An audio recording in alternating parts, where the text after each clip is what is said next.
dan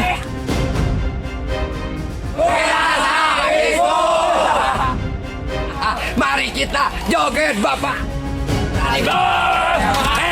Melalui akun media sosialnya, Gunawan alias Gunawan Satbor bersama timnya yang merupakan warga kampung Margasari, Desa Bojong Kembar, Kabupaten Sukabumi melakukan joget bersama-sama saat siaran langsung. Joget bersama ini dilakukan Gunawan Satbor bersama warga lainnya untuk memperoleh gift alias saweran secara online. Semakin banyak saweran yang diperoleh, maka Gunawan Satbor dan timnya akan lebih bersemangat joget dan semakin lama menggelar live. Namun konten kreator Gunawan Satbor kini berhadapan dengan hukum karena diduga mempromosikan judi online. Gunawan Satbor ditangkap polisi pada hari Kamis 31 November 2024. Hal ini dibenarkan oleh Kapolres Sukabumi AKBP Samian. Selain Gunawan, beberapa anggota timnya juga diperiksa polisi.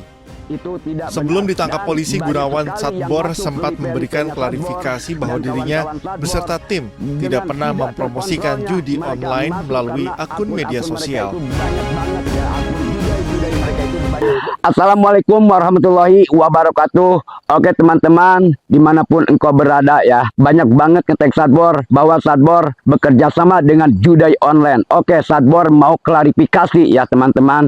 Jadi itu tidak benar ya. Jadi Satbor mau klarifikasi, itu tidak benar bahwa Satbor dan tim-tim Satbor dan karyawan-karyawan Satbor dan tim-tim Satbor tidak bekerja sama dengan judai ya. Jadi teman-teman, jadi Satbor mau klarifikasi ini ya. Usai Gunawan Satbor ditangkap polisi, perkampungan Babakan Baru di Kabupaten Sukabumi, Jawa Barat mendadak sepi. Padahal sebelumnya suasana kampung selalu ramai dengan aktivitas warga yang berjoget live di akun media sosial. Di kampung Babakan Baru terdapat 2 hingga 3 grup yang melakukan live streaming melalui beberapa akun yang berbeda.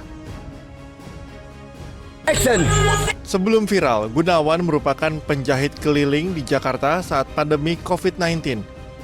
Setelah menjadi konten kreator, ia memutuskan pulang ke Sukabumi, Jawa Barat dan fokus untuk mencari peruntungan melalui joget secara langsung di media sosial.